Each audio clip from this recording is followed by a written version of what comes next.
Bien, muy buenas tardes tengan. Hoy miércoles 4 de noviembre de 2020, en nuestra clase número 18 de Introducción a la Relatividad General.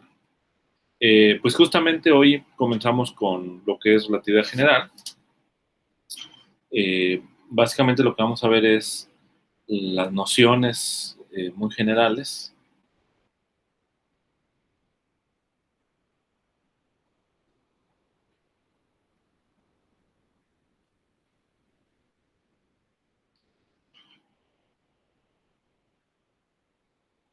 Las nociones muy generales de los conceptos.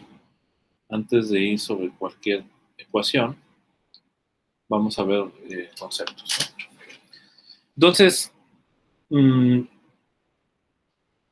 pues como un aspecto histórico nada más,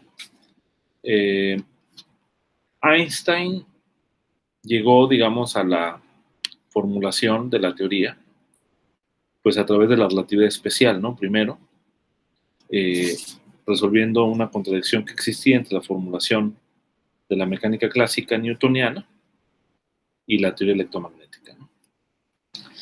Y se sabía ya para esa época, se estaba muy entendido también la ley de gravitación universal de Newton, eh, se utilizaba y era, digamos, las observaciones astronómicas eh, verificaban la teoría de la gravitación de Newton. Entonces, digamos, Einstein tenía el deseo, vamos a decirlo así, de que la teoría de la relatividad especial pudiera ser reconciliada con una teoría de la gravitación newtoniana, ¿no? O sea, digamos, una vez que Einstein plantea la teoría de la relatividad especial, que es decir, la manera en cómo los cuerpos se van a mover, ahora en el espacio-tiempo de Minkowski, la pregunta es cómo incorporamos los efectos gravitacionales que pueden tener o que pueden afectar, digamos, el movimiento de un cuerpo, pero ahora con las consideraciones de la relatividad especial. Bueno, pues esto no fue posible eh, y la resolución, al final de cuentas, de esta incompatibilidad teórica es lo que al final de cuentas lleva a Einstein a, eh, digamos, a formular justamente la relatividad general, ¿no? Y básicamente se basa en dos, o sea, la manera en cómo lo plantea es básicamente en el principio de equivalencia, en un principio de equivalencia eh, que, que es una extensión, digamos, al principio de equivalencia galileano, newtoniano, y el principio de covariancia general, ¿no? Que eso es lo que permite introducir, digamos, las nociones de geometría diferencial. Bien, entonces, pues un principio importante, pues es el principio de covariancia general. Vamos a mencionar unas palabras nada más. Entonces, principio.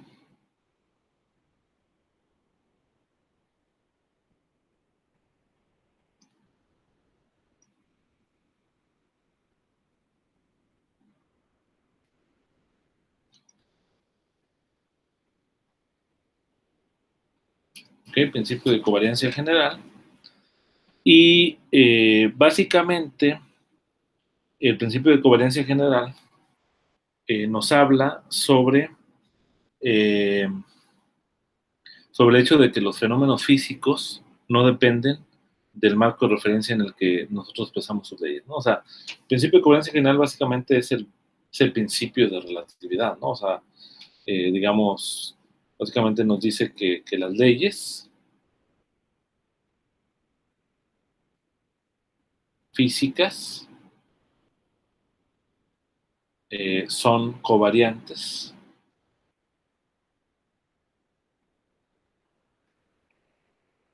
¿Vale? Y esto básicamente tiene que ver con el hecho de que los fenómenos físicos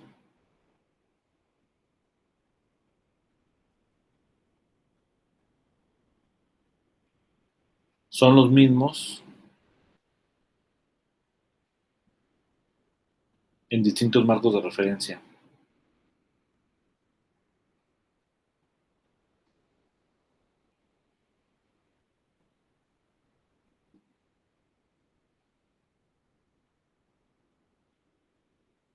Inercial.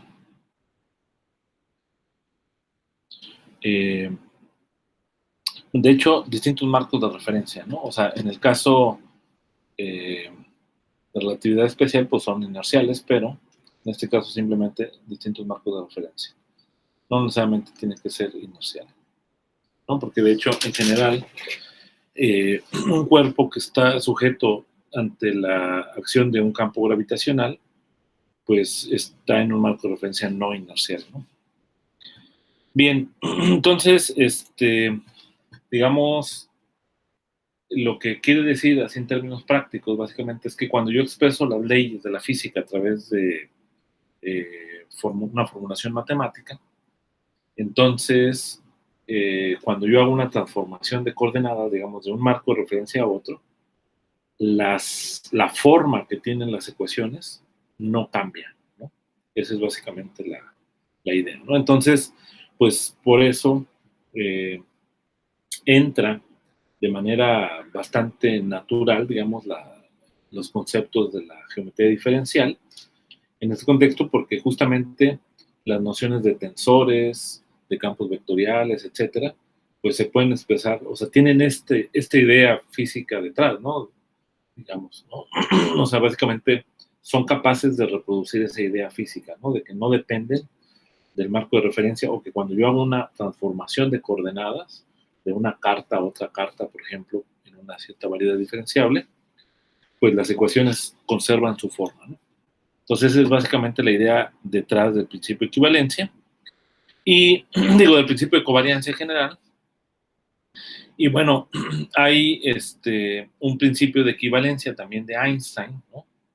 Pero antes de introducir ese principio de equivalencia, vamos a ver cómo sería el principio de equivalencia Galileo-Newton. O sea, entonces, digamos, la relatividad general reposa sobre dos principios generales, ¿no? Que es el principio de covariancia general y el principio de equivalencia de Einstein, ¿no?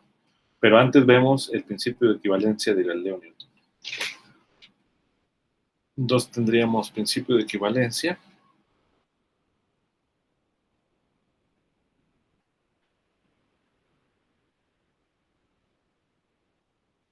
Y este principio, pues justamente es un principio que está basado en las observaciones y básicamente nos habla de la equivalencia entre la masa inercial y la masa gravitacional, ¿no? Entonces, para fundamentarlo, vamos a desarrollar un poquito lo que nos plantean, ¿no? Básicamente, digamos, primero considere la segunda ley de Newton, ¿no?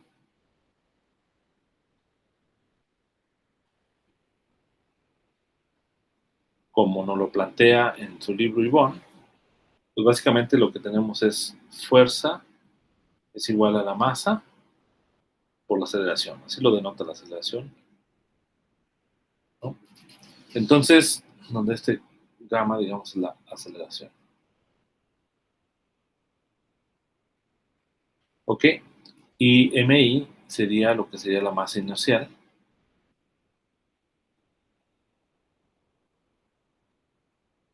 ¿Ok?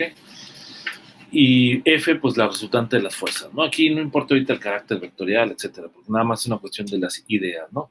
Entonces, bueno, la idea básica es que esta F, digamos, en este pensamiento clásico, yo tengo aquí el cuerpo y F, pues, jala al cuerpo o actúa sobre el cuerpo, ¿vale? Y esto produce una aceleración, ¿no?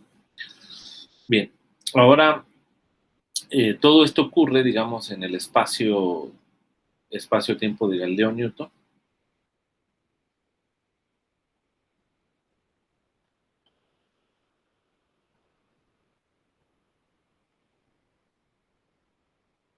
¿No? Que lo podemos identificar como el espacio euclidiano de 3 dimensiones y un espacio, unos reales que representa el tiempo, ¿no? Entonces digamos que en este espacio, pues aquí es donde ocurre el movimiento, la trayectoria de un cuerpo, etcétera, ¿no? Bien, ahora, de acuerdo con la gravitación newtoniana,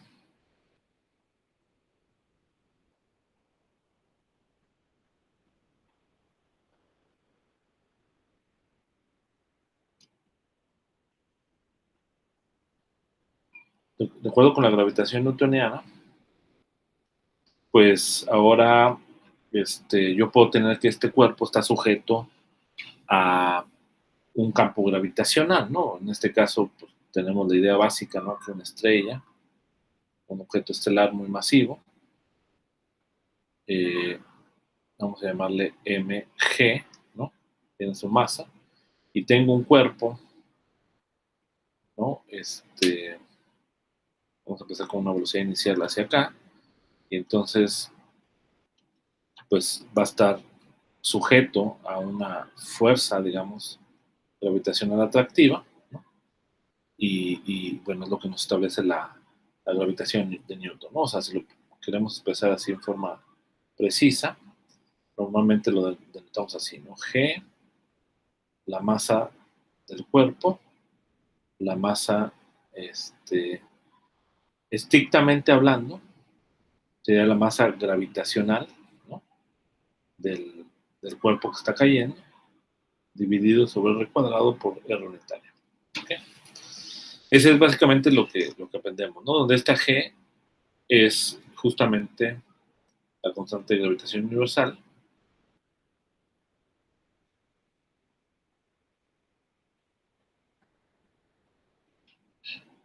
Y pues esta es una ley que fue muy importante porque es, digamos, la primera ley que prueba una concepción sobre las cosas, ¿no? Es el primer triunfo de la ciencia, eh, digamos, del nacimiento de la ciencia moderna, porque al plantear la ley fue capaz de primero explicar lo que había observado Johannes Kepler, ¿no? Sobre las órbitas elípticas de los planetas alrededor del Sol, explicar también su periodo, cómo depende del radio de la órbita, y bueno, incluso explica, eh, mientras tengamos una medición independiente de la constante de gravitación universal, explica el comportamiento del campo gravitacional cerca de la superficie de la Tierra, ¿no? Entonces, pues digamos, es el primer gran triunfo de la ciencia en el sentido de que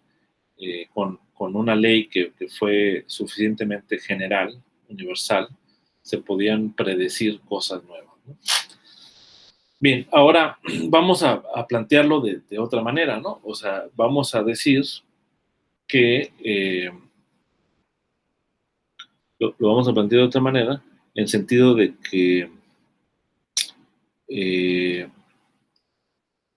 digamos, de acuerdo con lo que sería el principio de equivalencia, ¿no? En donde estas dos masas, masa gravitacional y la masa inercial, son la misma, uno puede plantear las ecuaciones, ¿sale? La ecuación del movimiento,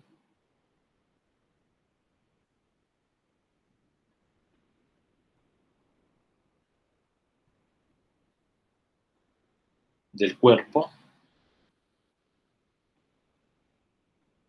eh, pues resulta en lo siguiente, ¿no? Porque esta F, digamos, yo lo puedo expresar como menos el gradiente de la masa gravitacional por una función, ¿vale? Entonces, eh, donde este U, pues es un potencial escalar, digamos, un potencial gravitacional. Claramente podemos hacer esto, pues con todo lo que hemos visto de electro, de la electromagnética, pues este es básicamente la misma ley, es como la ley de Coulomb, ¿no? Básicamente. Entonces podemos expresar de esta manera. Y entonces, cuando yo planteo la segunda ley, pues yo voy a tener la masa inercial, ¿sale? Por la aceleración, eh, digamos, yo lo puedo poner como la segunda derivada de x y con respecto al tiempo, ¿vale? La componente yésima pues va a ser la componente yésima del potencial, ¿no? Podemos agregar aquí el signo, digamos, se lo voy a agregar dentro del potencial para que no haya problema. simplemente por consistencia, ¿no? Con las notas. Entonces voy a tener la masa gravitacional por la derivada de este potencial con respecto a xy. Entonces, lo que se ha observado durante muchos años, y es un experimento que se ha hecho, al parecer, desde la antigüedad, ¿no? Uno de los primeros que hizo el trabajo de manera sistemática pues, fue Galileo, ¿no? Según cuenta la leyenda, dejar caer objetos desde la torre de Pisa, lo cual, pues, no tengo seguridad si sea cierto o no, pero el caso es de que él sí tiene reportado estos primeros experimentos, ¿no? En donde mostraba que prácticamente no depende, la trayectoria con la que cae el cuerpo no depende de la masa del cuerpo, ¿sale? ¿Eso qué significa? La única manera de que no dependa de la masa del cuerpo, pues es de que esta mg sea proporcional por un número a esta mi, ¿no? Y de hecho lo que muestra los experimentos es que justamente esta mi es igual a la masa por gravitación. Entonces, de hecho es el principio de equivalencia de Galileo Newton, ¿no? O sea, esta equivalencia, y si ustedes se fijan, esto muestra que, eh, que la trayectoria que siguen los cuerpos, ¿vale? La trayectoria que siguen los cuerpos que es descrita por esta ecuación, pues es puramente geométrica. O sea, este hecho que se conocía desde Newton, ¿vale? Desde la antigüedad, es la primera evidencia de que la teoría de gravitación es una teoría geométrica, ¿vale? Este simple hecho, ¿no? Entonces,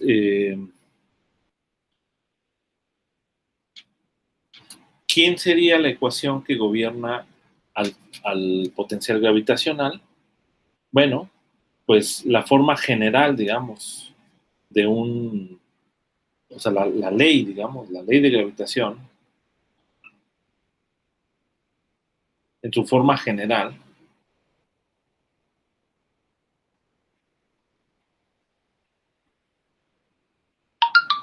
pues es justamente el laplaciano, o menos el laplaciano, del potencial gravitacional, igual a 4pi rho por g, ¿vale? En este caso, voy a ignorar por lo pronto la presencia de la constante de gravitación newtoniana. Voy a poner simplemente rho g, ¿no? O sea, donde rho representa la densidad de materia. En este caso, si nos vamos a este ejemplo que vimos anterior, pues sería la densidad de materia de este objeto estelar, que en este caso puede ser, por ejemplo, el Sol, ¿no? O la estrella, ¿no? ¿Sale? Entonces, digamos, sería la densidad de materia gravitacional, ¿no? Y bueno, pues ya sabemos que cuando no tenemos fronteras, por nuestra analogía con electrostática,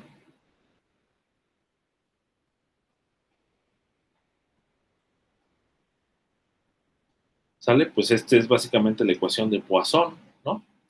Entonces la solución, cuando no hay fronteras, de U, digamos, en un punto R,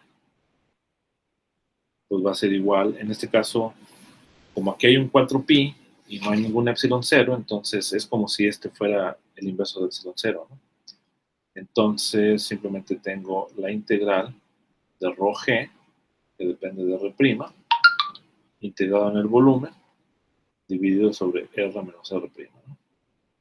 Ese es básicamente el potencial gravitacional que solamente depende de la gravedad, ¿no? O sea, de la densidad de materia.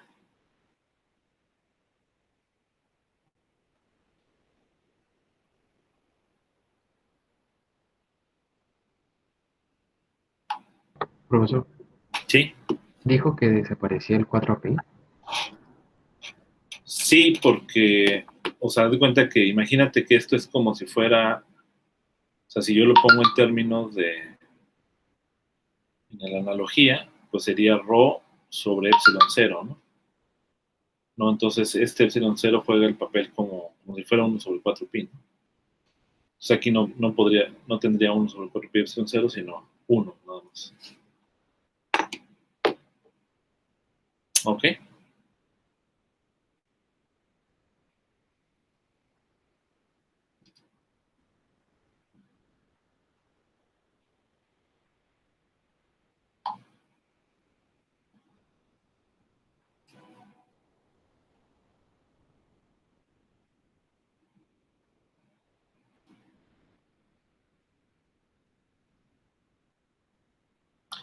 Sí, entonces, sí queda claro, ¿verdad, Abraham? Creo que sí. Ok. Bien, entonces, ahora, bueno, pues podemos imaginar la situación particular en el que, fíjense, aquí hay una observación importante de acuerdo o sea, digamos, el principio de equivalencia, que uno lo puede simplemente imponer acá, ¿no? Y decir, no, pues para poder explicar el movimiento digamos, de un cuerpo que cae, ¿no? Por acción de la fuerza de gravedad, este, pues necesariamente tengo que hacer esta condición, ¿no? O sea, digamos, la masa inercial tiene que ser igual a la masa gravitacional, o puedo poner este cuerpo, puedo poner otro cuerpo más pesado, digamos, y resulta que caen exactamente al mismo tiempo, ¿no? Entonces, te dice que pues el movimiento de los cuerpos ante el campo gravitacional no depende de la masa que tienen los cuerpos, ¿no? O sea, no es algo, la fuerza no es más grande si la masa es más grande, ¿no? Bueno, la fuerza sí, ¿no? Pero digamos, la manera en cómo se mueve a través, en este caso, del espacio, no es afectada por el hecho de que la masa sea más grande o más pequeña, ¿no? Ese es básicamente el asunto.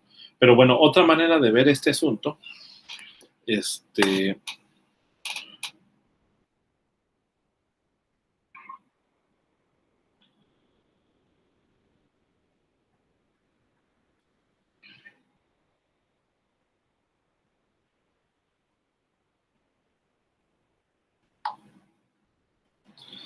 otra manera de ver este asunto, es, es lo siguiente, ¿no? Imagínate que yo tengo dos cuerpos eh, que vamos a pensarlos como si fueran puntuales, ¿no? O sea, suficientemente alejados, que están sujetos ante la fuerza gravitacional. Entonces, pues digamos, la tercera ley de Newton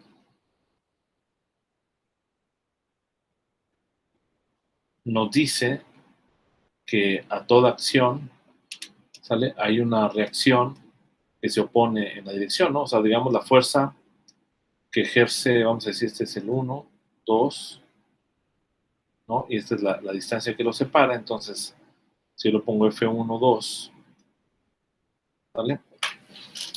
Entonces, eh, voy a ponerlo, voy a hacer Gn, bueno, no Gn lo voy a hacer igual a 1, sino voy a utilizar unas unidades donde no voy a agregar aquí el Gn, ¿no? O sea, digamos, voy a poner M, vamos a ponerle que este de acá sea la mg, ¿no? Y esto, o sea, la fuente gravitacional que produce aquí el campo, ¿no? El campo U, y este de acá sería el del cuerpo que se va a mover, ¿no? Entonces, digamos que la fuerza es atraída, ¿no? Debido a esta fuente, este campo lo atrae ese campo. Entonces, pues la fuerza sería mg, mi sobre r cuadrado, r unitario, ¿no? Entonces, aquí sería cuadrado. ¿Sale? Ahora, en este caso, digamos, voy a ponerle primada el hecho de que esta MI' es la masa inercial, ¿no? Es la que, si yo estudio su movimiento, pues yo voy a igualar esto a la masa inercial por la aceleración, ¿no? Ahora, yo puedo verlo en el otro sentido, ¿no? O sea, puedo preguntarme sobre la velocidad, la fuerza 2, ¿sale? Que va a ir ahora en esta dirección, ¿no? Es decir, contrario, si este vector es R, pues esta de acá sería más mg, mg ahora sería la masa primada, ¿sale? ¿Por qué? Porque ahora este de acá jala a esta masa y esta sería la fuente del campo gravitacional del cual está sujeto esta masa, ¿no? Entonces esta de acá sería la masa inercial, ¿vale? Y entonces aquí tendría la misma distancia y el mismo vector se le pongo aquí más, ¿no? Y ahora el movimiento de este cuerpo pues sería con su masa inercial, ¿no?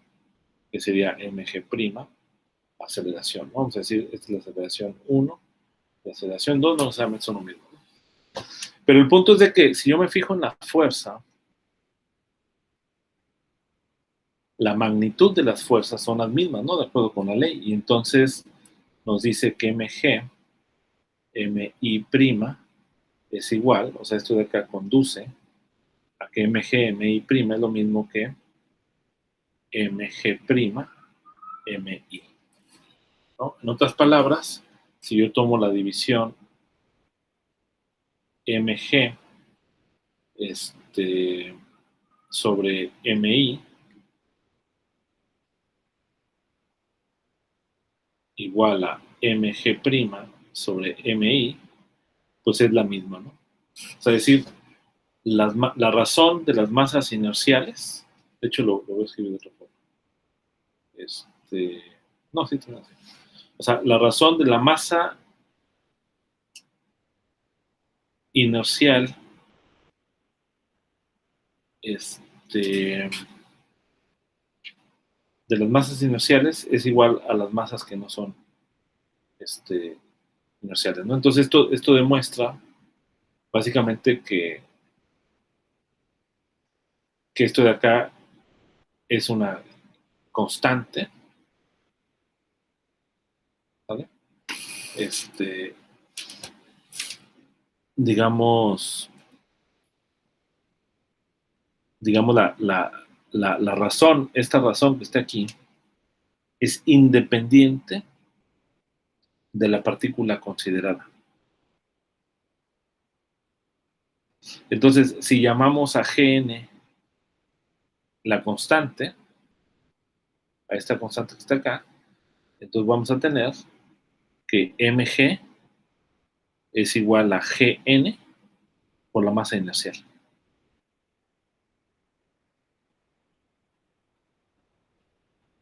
Entonces, bueno, si ya elegimos apropiadamente las unidades, pues ya sea que este Gn queda afuera de la ley o que esta Gn queda justamente como parte de la, de la masa, ¿no? Entonces, esto es el hecho básicamente del principio de equivalencia, ¿no? O sea, la igualdad, digamos, entre la masa gravitacional y la masa inercial, ¿no?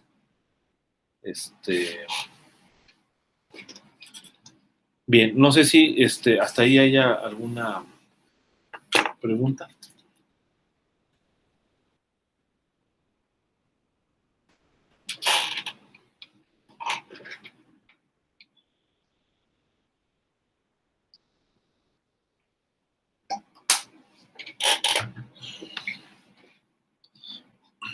Quizá para mayor claridad, el punto es que aquí tenemos 4 masas distintas en principio, ¿no? En general. La masa inercial primada, ¿sale? Es de una partícula, de la partícula primada, vamos a decir, a lo mejor aquí estoy haciendo la confusión. Acá está, así, miren. O sea, cuando yo veo como fuente a este mg, entonces esta es la primada. Pero cuando yo lo veo como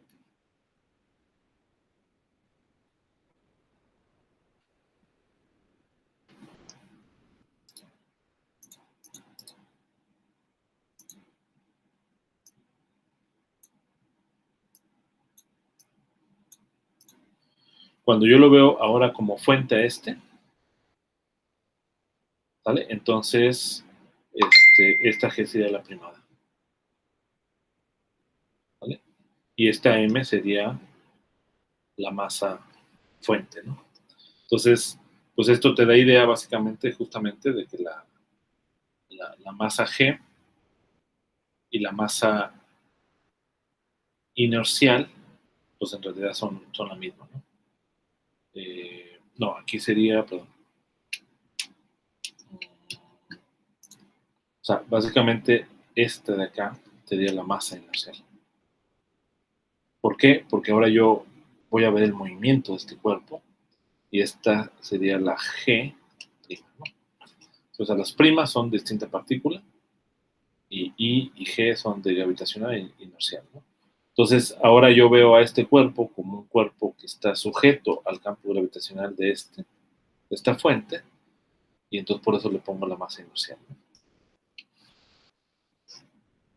Entonces, acá, en realidad, tendríamos MI, ¿no? Aquí me estoy equivocando. Ya tendríamos, estrictamente hablando, MI, ¿no? Que es la masa inercial. Ok, muy bien. Entonces, no sé si hay alguna duda al respecto.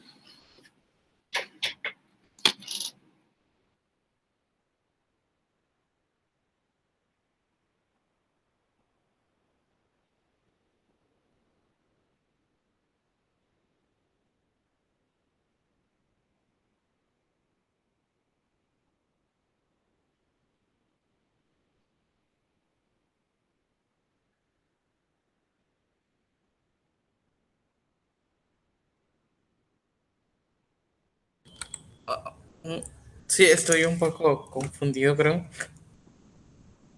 Ajá. Cuando estábamos más arriba, en la parte de ley de gravitación de Newton, no Aquí o en la más arriba. general, en la otra. Ah, ok, ya. Ya entendí. Ok. Sí, sí.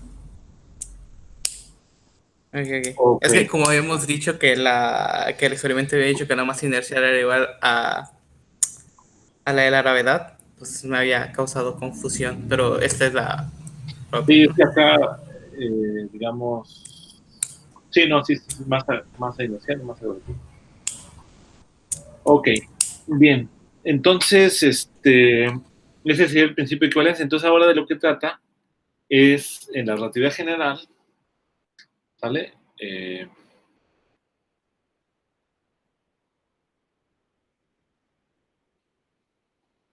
La pregunta es, pues, ¿cuál sería el principio de equivalencia? ¿No? O cómo se formula ahora el principio de equivalencia y sería lo que se plantearía como el principio de equivalencia de Einstein, ¿no? Pero antes, pues, básicamente la idea es que cuando se estudia relatividad especial, o sea, toda la dinámica de la relatividad especial es el movimiento de los cuerpos en el espacio-tiempo de Minkowski, ¿vale? Que incluso se puede escribir en coordenadas arbitrarias, ¿no? Y de hecho, cuando se escriben coordenadas arbitrarias, digamos, del mismo espacio-tiempo de Minkowski, pues eso atrae, como dijimos, símbolos de Christoffel, ¿no? Que están asociados con la métrica.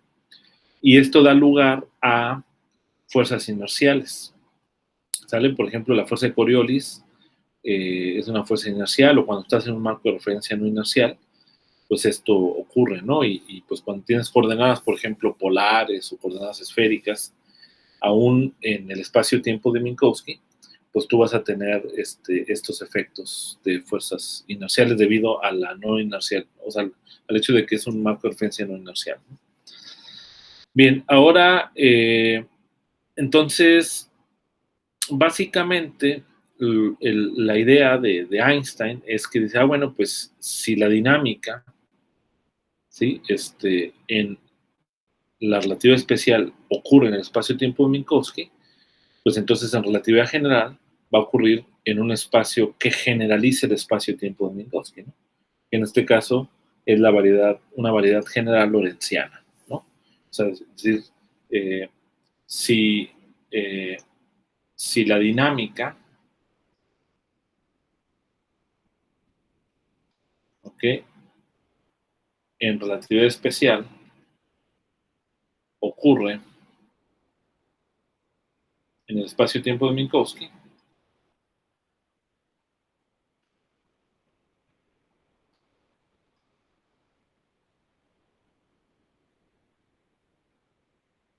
¿vale? Entonces, en relatividad general ocurre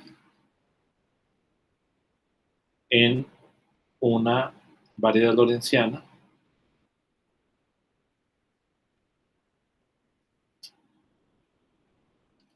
general, ¿no? ¿Sale? Y de hecho de ahí es de donde se adopta el nombre de relatividad general, ¿no? Entonces, esa es básicamente la idea básica a la que llegó, con la que pudo resolver el problema, ¿no? Obviamente fue a posteriori porque, pues, llegó a las ecuaciones y después vio que sí tenía sentido porque había un principio de correspondencia de sus ecuaciones de Einstein con las ecuaciones newtonianas, ¿no? Entonces, al final por eso concluyó eso, ¿no? De que tenía sentido. Y bueno, pues si uno ya da la variedad lorentziana, digamos, incluso así de forma abstracta,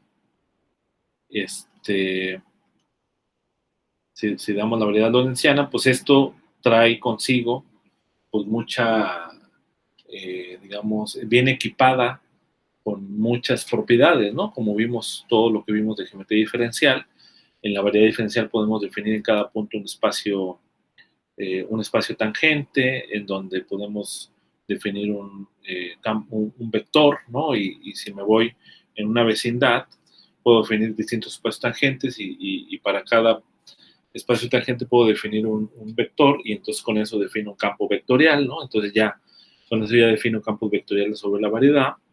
En fin, ¿no? Digamos, todas las propiedades geométricas que se le puede asociar a la variedad, se le puede definir un tensor métrico que generaliza, digamos, al tensor métrico del espacio-tiempo de Minkowski. Y, y al igual que en el caso del espacio-tiempo de Minkowski, también se le puede dar una estructura causal al espacio-tiempo, en donde se pueden definir, por ejemplo, líneas de mundo, ¿no? Que, o sea, porque acuérdate que como es una variedad diferenciable, pues yo puedo definir en cada abierto de la variedad, ¿no? O sea, yo puedo definir cartas, ¿no? Que me van a tapizar, digamos, la variedad diferenciable, y en cada carta yo puedo asegurar una estructura causal, ¿no? Entonces, digamos, esa variedad lorentziana me va a satisfacer, me va a garantizar la estructura causal del espacio-tiempo, ¿no? Cosa que se requiere. Y una de las cosas muy importantes es que cuando yo tengo una curva tipo temporaloide, pues se va a poder medir lo que se llama el tiempo propio a lo largo de la curva, ya sea en relatividad especial o en relatividad general. El tiempo propio va a ser una observable física, ¿no? Es una de las observables físicas más básicas, ¿no? Bien, entonces, digamos, tú, pues al final de cuentas tienes mucha estructura, ¿no? En la variedad y tú puedes definir ahí toda esa estructura, ¿no? Entonces, una manera de definir, digamos, lo que sería el principio de equivalencia de Einstein, ¿no? Porque al final de cuentas queremos ver cómo se expresa aquel principio que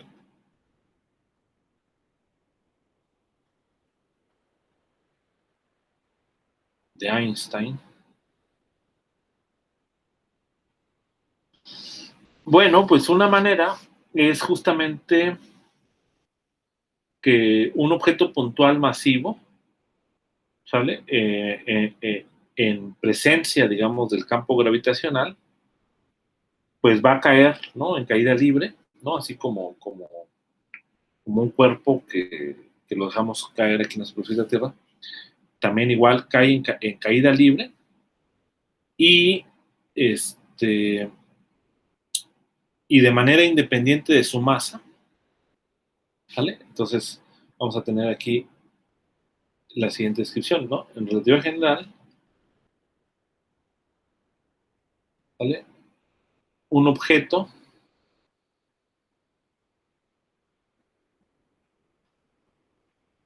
masivo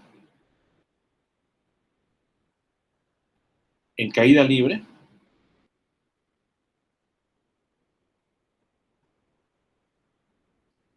¿sale? Sigue una trayectoria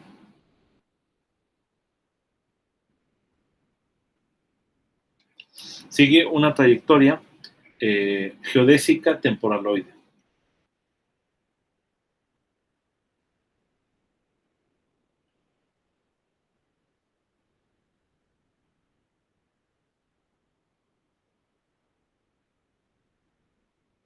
¿Sale? Geodésica temporaloide sobre M, ¿no? O sea, sobre la variedad lorentziana. Y, pues, ¿esto qué significa? Que la ecuación geodésica, pues, es la que ya vimos, X alfa con respecto a S, más gamma, alfa, beta, gamma, de X beta en ds por d X gamma en ds igual a 0, ¿vale? Y esta de acá es justamente la ecuación geodésica, donde estas X alfa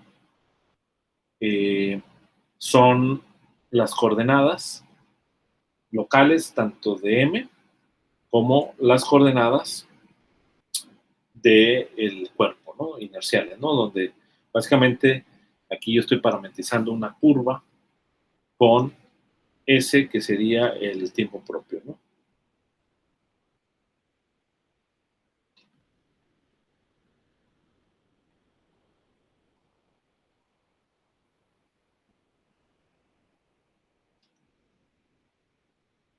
Entonces, fíjense, esta ecuación no depende de la masa.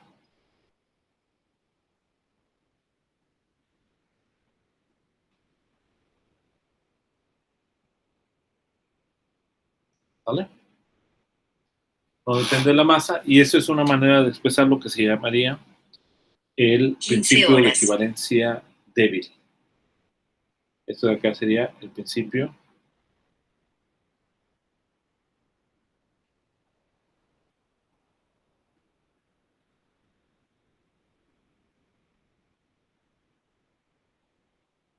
débil de Einstein, ¿no?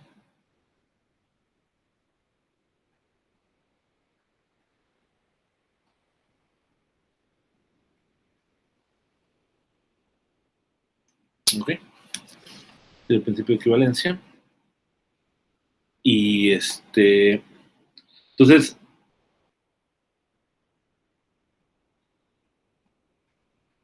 obviamente, digamos, este principio, pues es usado en la formulación de las ecuaciones de movimiento para un cierto campo gravitacional, ¿no? Donde los cuerpos masivos tienen una masa suficientemente pequeña, digamos, para que esos cuerpos tampoco produzcan un campo gravitacional, ¿no? Entonces, digamos que son, en ese sentido, son objetos masivos puntuales, ¿no? Aquí. Puntual, ¿no? Aquí.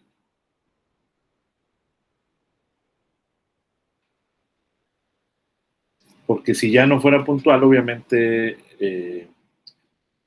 sería mucho más complicado el análisis. Imagínate esta situación que está en boga hoy en día de la colisión de dos agujeros negros, ¿no? Pues son dos objetos masivos, ¿no?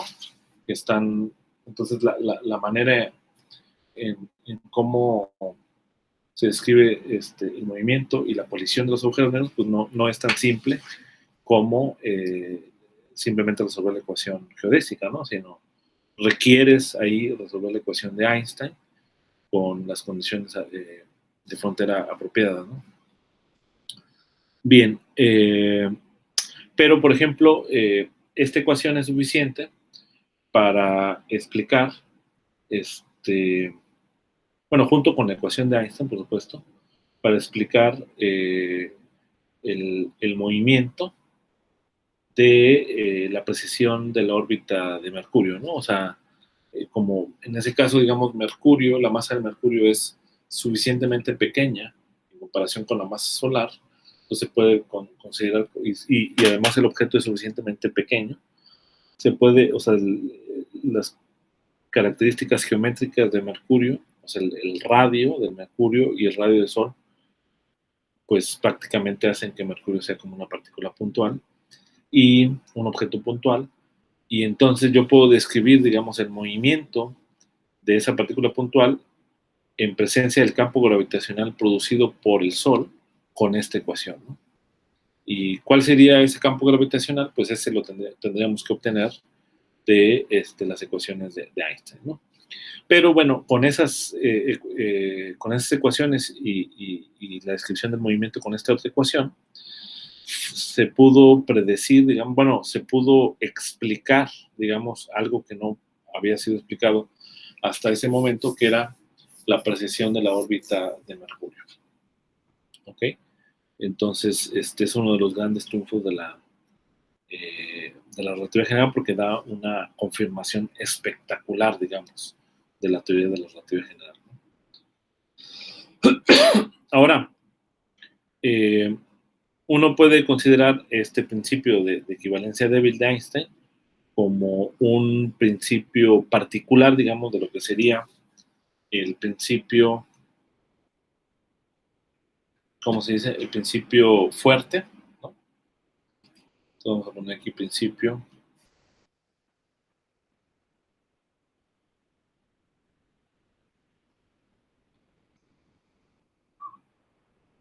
Bueno, principio de equivalencia fuerte, ¿no?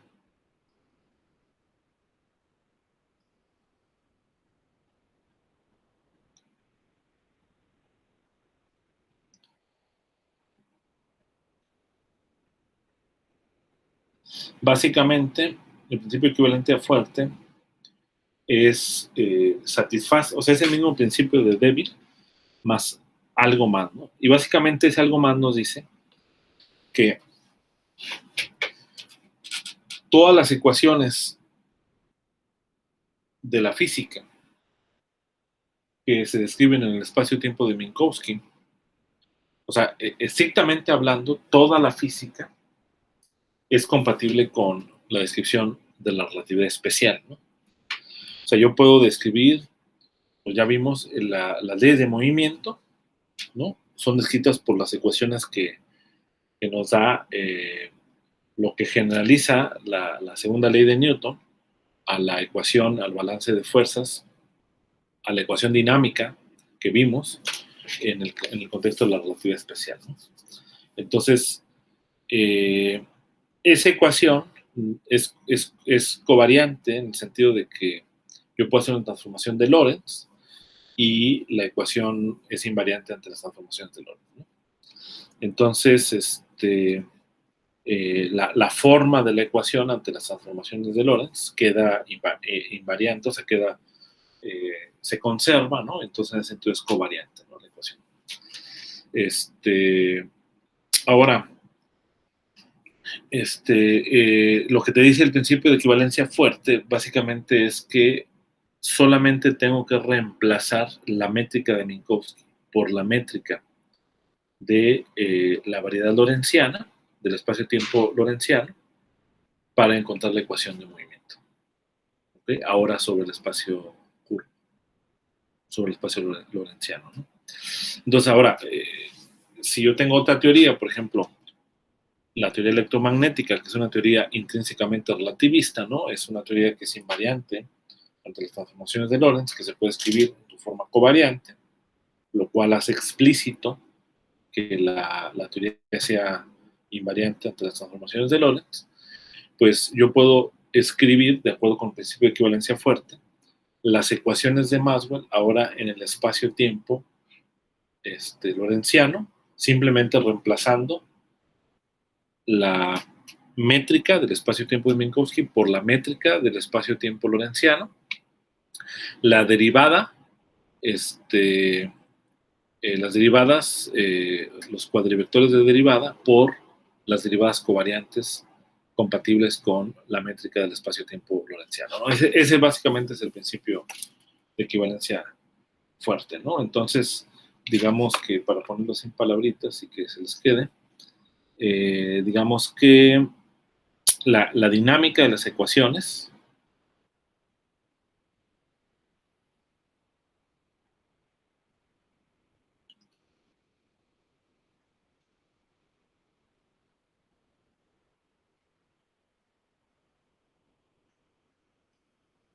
en relatividad especial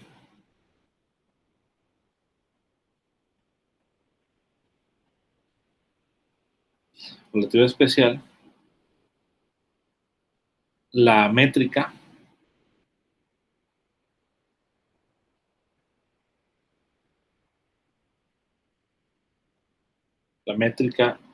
del espacio-tiempo de Minkowski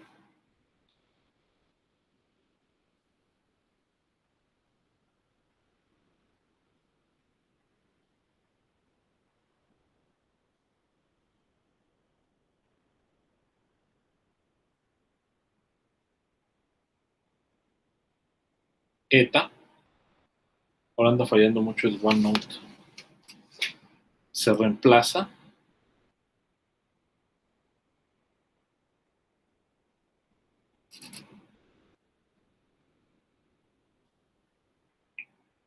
por la métrica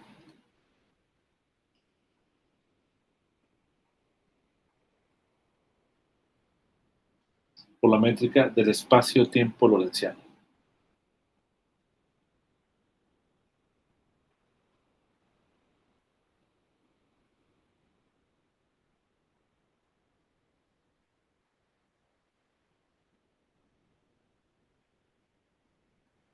¿Okay? G. O sea, eta se reemplaza por G. Básicamente ese es esa es la manera en cómo podemos encontrar las ecuaciones sujetas al campo gravitacional.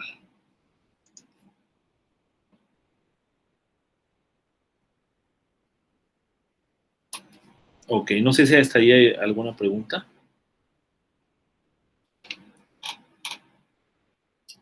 Entonces, ajá.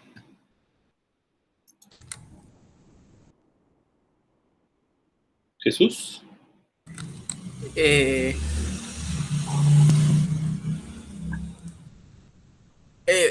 ¿Basta con que cumpla lo que teníamos por definición de métrica lorentziana o ya ve que la métrica de Minkowski pues tiene su forma particular que ya hemos encontrado? Pero si mal no recuerdo, las métricas lorentzianas eran como una especie de teorema, creo, si mal no recuerdo, o me estoy equivocando. No, sí, nada más basta con que, o sea, lo que dice el principio de equivalencia fuerte es que cuando yo tengo, por ejemplo, la dinámica de una partícula en el espacio-tiempo de Minkowski, pues digamos, esa dinámica depende de la métrica de Minkowski, ¿no? O sea, las ecuaciones, digamos, que describen a la partícula, pues ahí va a estar involucrado el tensor de métrica del espacio-tiempo de Minkowski. Entonces, la pregunta es, si ahora yo quiero describir la dinámica del mismo cuerpo, pero ahora sobre el espacio-tiempo del lorentziano, ¿no? que define el campo gravitacional, ¿cuáles son las ecuaciones? ¿No? ¿Cómo planteo la ecuación? Bueno, lo único que tengo que hacer es reemplazar la métrica del espacio-tiempo de Minkowski por la métrica del espacio-tiempo lorentziano. Es lo único que dice. Entonces, mira, como un ejemplo, ¿sale? Sí, ya. Bello, pero eso básicamente nos dice que podemos probar la dinámica de cuerpos simplemente con la métrica de Minkowski y ya podríamos expandirlas a lorentzianas, ¿no? Sí, sí, sí, exactamente. De hecho, así está hecho toda la física Ya. gravitacional. Sí, Este, sí, sí. sí, ese es He el visto punto, un ¿no? par de Pues, casos por de eso. ejemplo, mira, Ujú. si tenemos campos, vamos a ver campos clásicos, que básicamente son el de un fluido,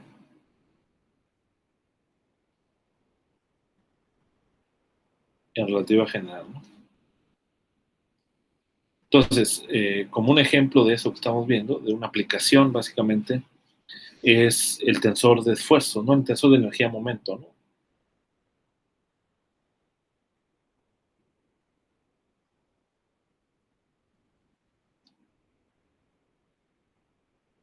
¿No? Entonces, por ejemplo, eh, pues yo calculamos, ¿no? El tensor de energía-momento, para el caso, por ejemplo, de un fluido perfecto.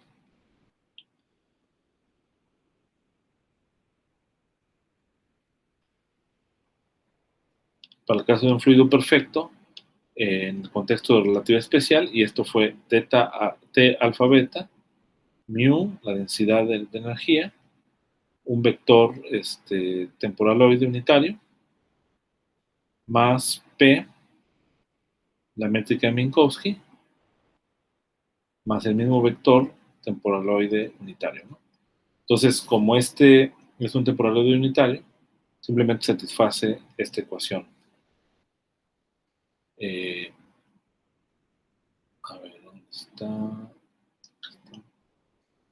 Satisface alfa, beta, eta, alfa, beta, igual a -1. Bueno, ¿cómo describiría el mismo fluido, pero en el espacio lorentziano, ¿no? O sea, esto de acá es, vamos a decir, el espacio plano, ¿no? De Minkowski. Por ahí se mueve el fluido, ¿no? Pero ahora yo quiero, vamos a ponerlo como un plano, ¿no? Para que quede un poco más claro la idea. Aunque ya sabemos que o sea, es un plano, ¿no? El espacio-tiempo de Minkowski es plano, ¿no? Ya sabemos. Entonces imagínate que ahora, y aquí se mueve el fluido, ¿no? Ahora imagínate que yo quiero estudiarlo, pero en el espacio-tiempo lorentziano, que es bajo los efectos gravitacionales, ¿no? Pues ahora tendrá que desviarse un poco, ¿no? O sea, por acción de la fuerza gravitacional, bueno, no de la fuerza, sino del campo gravitacional, son mis reminiscencias de pensamiento clásico, ¿no? Por acción del campo gravitacional, pues el fluido tiene que moverse, tiene que desviarse, ¿no? Y acorde, digamos, a la variedad, ¿no? Digamos, esta es la variedad de M y este de acá es el espacio-tiempo de Minkowski, ¿no? Entonces, la pregunta es, ¿cuál sería ahora el tensor que describe el fluido perfecto en el espacio-tiempo de Minkowski? Pues sería T alfa beta, simplemente, mu u alfa, u beta, P, y aquí simplemente G alfa beta más U alfa U beta y el, el vector unitario con la métrica lorentziana.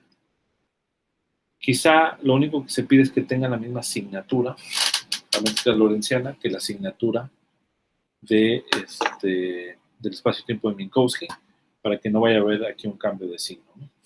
Pero solamente es eso, ¿no? Y entonces ya, fíjate, bien, bien sencillo, ya tienes entonces el tensor ahora sujeto al campo gravitacional, ¿no? Ahora, lo mismo puedes hacer si tú quieres con un... bueno, igual, ¿cuál sería el principio de conservación de este tensor? Pues aquí, si antes lo tenías en el espacio-tiempo de Minkowski, en el espacio, perdón, con las coordenadas naturales,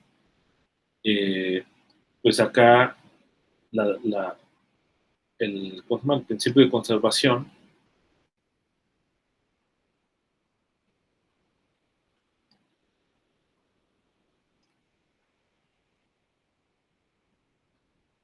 Simplemente es utilizar la derivada covariante compatible con la métrica de Minkowski para establecer los principios de conservación, de energía, de momento. Aquí viene toda esta parte, ¿no? Okay. Y así lo puedes hacer con los demás tensores, ¿no? Igual el caso del tensor de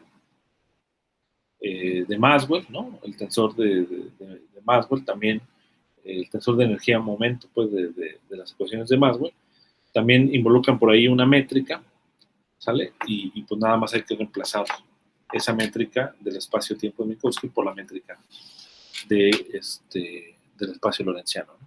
Y de esa manera formulas, básicamente tienes una receta para formular todas las teorías que sean compatibles con la relatividad especial en el contexto de relatividad general, ¿no?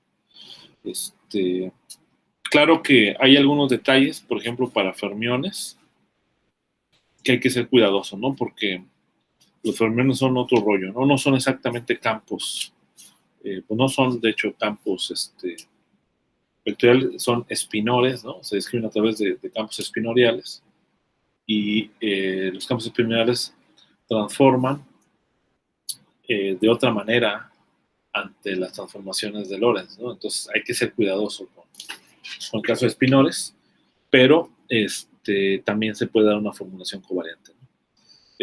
Permítame tantito, ahorita salgo en un momento y ahorita regreso. Sí, vale.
Ok, bueno, pues en el caso electromagnético, si aplicamos el principio de covariancia, o sea, perdón, el principio de equivalencia de Einstein, principio de equivalencia fuerte, pues tendríamos lo siguiente, ¿no? En el caso del campo,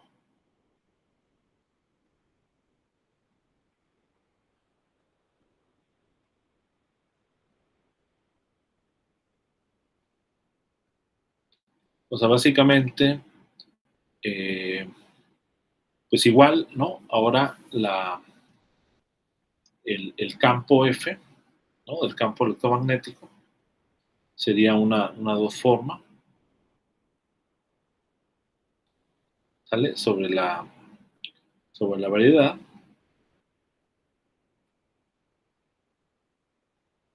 Que tiene una métrica lorentziana, ¿no?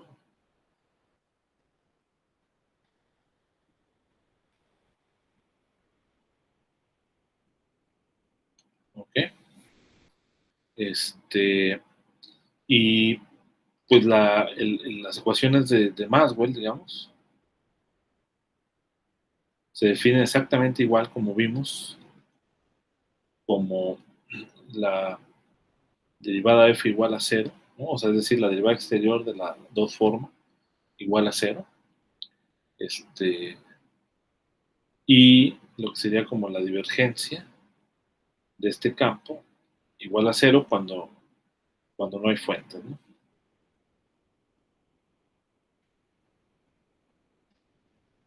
¿Vale? El tensor de Maxwell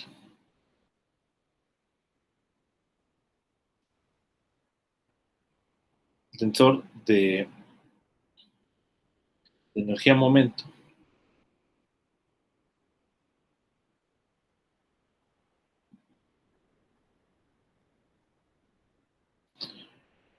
pues igual nada más involucra la eta, tanto en la subida y bajada de índices, o sea, la métrica de Minkowski, como por ahí de manera explícita, ¿no? Entonces, básicamente el resultado es este, ¿no?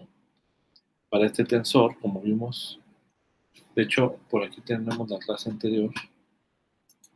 Creo que en la clase anterior vimos ese tensor, si no me recuerdo. Ah, pues aquí está. Ah, no, este es para el caso de Yang-Mills. Pero por ahí, déjenme recordar dónde estaba.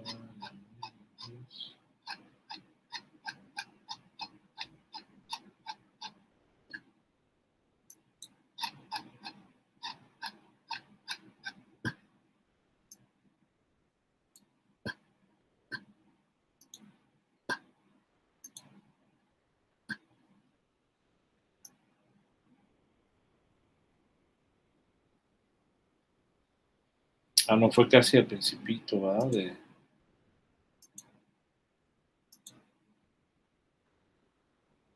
Debe ser este. Ya está, mira. Estas son las ecuaciones de Maxwell. Creo que la quise. Acá está. Creo Ah, que lo bueno, vimos.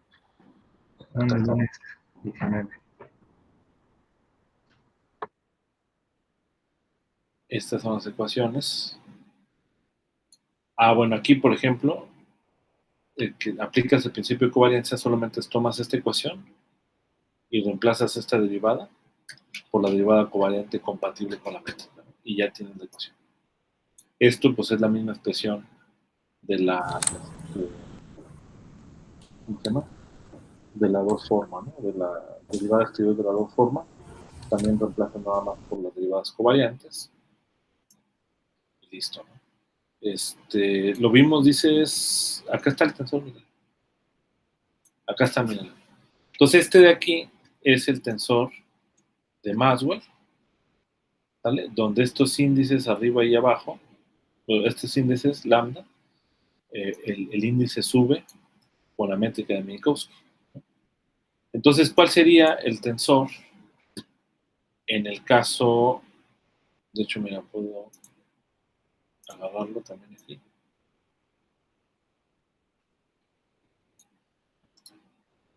Y me lo llevo para acá de una vez. ¿Vale?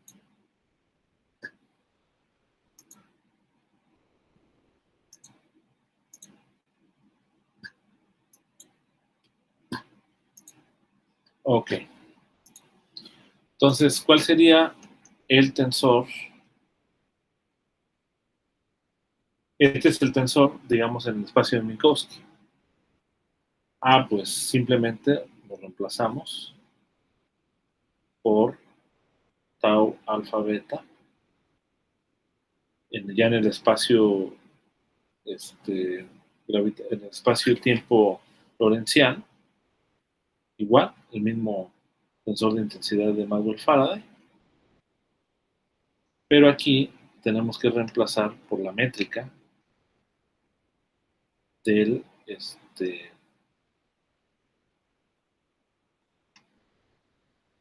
espacio-tiempo de Minkowski. Y tenemos que ser cuidadosos porque ahora los índices, o sea, este F, por ejemplo, se refiere ahora con la métrica del espacio-tiempo de Minkowski. Lambda, alfa, G, mu, beta, F, alfa, beta, ¿no? Igual con un índice, con una de las métricas. O sea, este F, alfa, lambda. Aquí hay que ser cuidadoso con el orden, porque acuérdate que estos tensores son antisimétricos. Entonces voy a tener G, lambda, beta, F, alfa, beta. O sea, este es el que estoy subiendo. Tiene su orden. Perfecto, ¿no? Entonces, pues ya tienes ahí la teoría electromagnética en el espacio-tiempo de Minkowski, de ahí ya pues, puedes hacer maravillas, ¿no? Si el campo no está cargado, si el campo tiene fuente, pues le tienes que agregar la fuente solamente a las ecuaciones de Maxwell, ¿no? Y listo. Pues yo creo que ahí le vamos a dejar. De hecho, estamos en buen tiempo.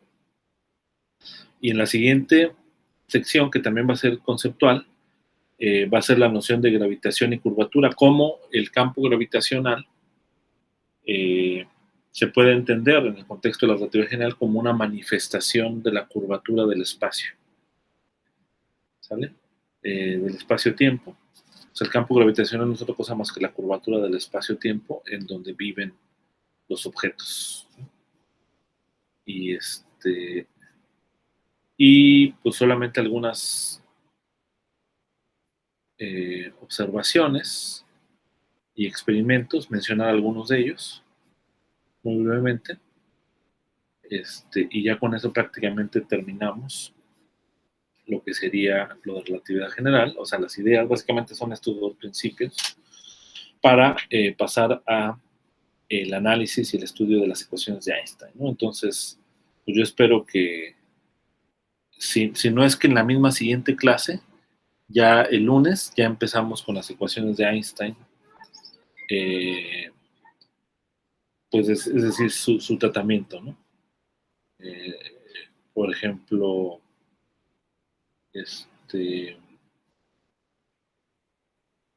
agregar las fuentes, ¿no? Como puede ser un fluido perfecto, puede ser un campo electromagnético, la constante cosmológica, algunas condiciones matemáticas sobre las soluciones, por ejemplo, la cuestión de la regularidad, las condiciones a la frontera, ¿vale? Y algo muy importante que es la aproximación newtoniana, ¿no? Cómo a partir de las mismas ecuaciones de Einstein podemos encontrar como un límite, como una correspondencia a la teoría de gravitación universal, ¿no? de Newton, ¿no? Y en particular cómo es que también igual las ecuaciones de movimiento, que en la relatividad general son las ecuaciones geodésicas, se reducen en este límite newtoniano a las ecuaciones estándar que conocemos de Newton, ¿no? Y luego también hay aproximaciones post-newtonianas, ¿no? Que es cuando ya tenemos correcciones en donde la velocidad de la luz es finita, las primeras correcciones, y esa es una clase de aproximación. Otra clase de aproximación es cuando tenemos una linearización, digamos, de las ecuaciones de Einstein, y que esto nos va a dar lugar a la descripción, por ejemplo, de las ondas gravitacionales. Entonces, esto lo vamos a ver ya yo creo que en la siguiente clase. Digo, en la siguiente semana, ¿no? Para que lo tengan presente. Y pues yo creo que le dejamos aquí con eso por hoy. No sé si tengan alguna pregunta.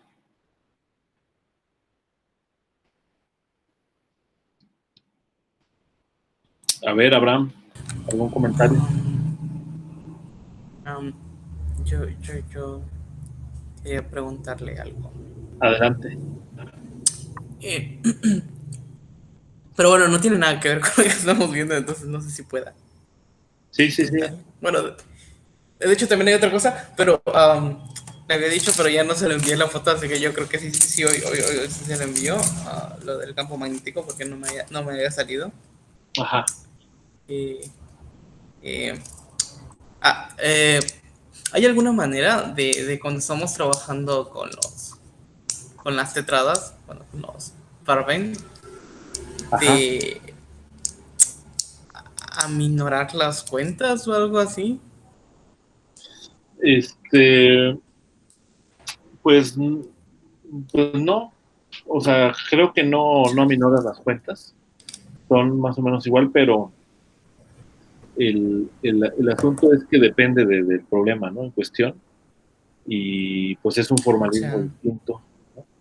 Porque, digamos, en vez de que trates con la métrica, tratas con los Firmines, ¿no? Y todo lo calculas en términos de los Firmines. Entonces, puede ser ventajoso definitivamente en algunos problemas, pero en algunos otros, pues, quizás es el mismo trabajo, ¿no? Entonces, digamos, mi respuesta en general sería esa, ¿no? O sea, no hay como... eh, no es que un método sea mejor que otro, ¿no? Digamos, ambos te dan la misma información.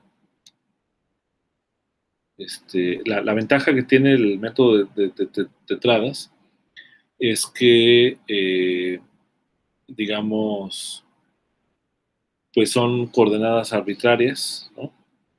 Este, eh, no necesariamente tienes que tratar con coordenadas que sean del marco natural, ¿no? Entonces, esa es una ventaja que tiene, ¿no? Ese formalismo. Pero no sé si tengas alguna pregunta más concreta o algo así.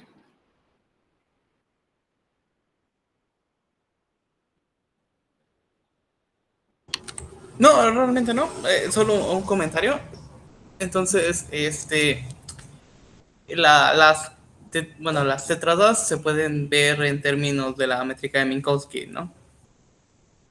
Este, Sí, o sea, digamos, entonces, no tanto que sea en términos de Merkel Minkowski, sino más bien tú tienes la métrica, o sea, la métrica misma del espacio-tiempo lorenciano, tú la puedes describir en términos de las tetradas utilizando estos Firmines, ¿no? En términos de...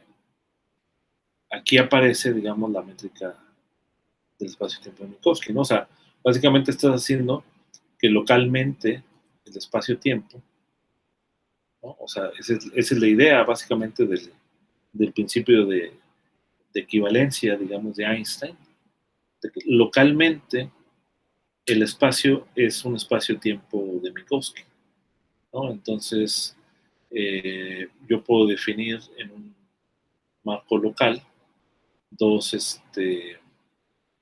puedo definir un espacio tangente en donde voy a definir, con el espacio tangente, digamos, puedo definir en este punto, puedo definir un espacio cotangente, ¿no? Y en el espacio cotangente defino estas unoformas que serían las tetradas, ¿no? Estas de X mu, ¿vale? Esta sería la tetrada A, ¿no? Entonces, digamos que la ventaja de la tetrada es que ya aparece la métrica de forma diagonal, ¿no? Porque digamos que si yo escribo el elemento de línea en términos de la tetrada, pues esto va a ser EA por EB eta AB, ¿no? Entonces, básicamente es lo que vimos, ¿no? En el primer capítulo. Si yo lo expando, pues esto es lo mismo que E0 al cuadrado más suma sobre I al cuadrado, ¿no? Entonces estas básicamente son las tetradas, ¿no? Y bueno, tienes una ventaja porque uno puede escribir lo que se llaman las ecuaciones de Maurer-Cartan, que te permiten expresar tanto la curvatura como la torsión, ¿sale? En términos de las tetradas, ¿no? Y otra forma, ¿no? También por ahí, que es la conexión de spin. Entonces, pues tiene sus ventajas, ¿no? Y desventajas, depende un poco del problema que estés resolviendo, ¿no? Por ejemplo, en el contexto de si quieres estudiar campos fermiónicos, pues ahí sí es conveniente utilizar el formalismo de tetradas, porque las tetradas aparecen ahí en las ecuaciones. No sé si eso responde más o menos la pregunta, Jesús. Sí, creo que sí. ¿Tú estás trabajando con tetradas en tu tesis? Sí, sí. Vas a trabajar con tetradas. Lo he estado haciendo, nada más que es una variación, nada más que me ha costado bastante por las cuentas. Entonces, no sabía si había alguna manera de simplificar, sobre todo por lo mismo de los índices.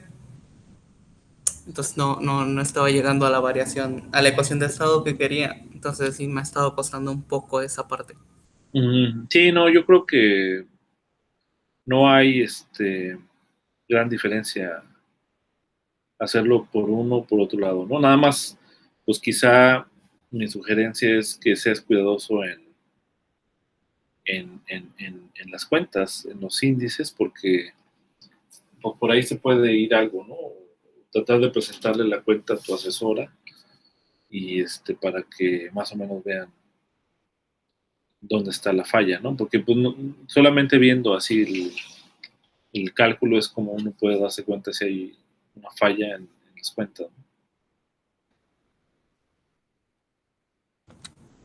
Sí, entiendo. Ok, bueno, jóvenes, entonces, pues aquí le dejamos. Gracias, profe. Nos vemos. Sale, hasta luego. Hasta luego, bro. Hasta luego. Gracias.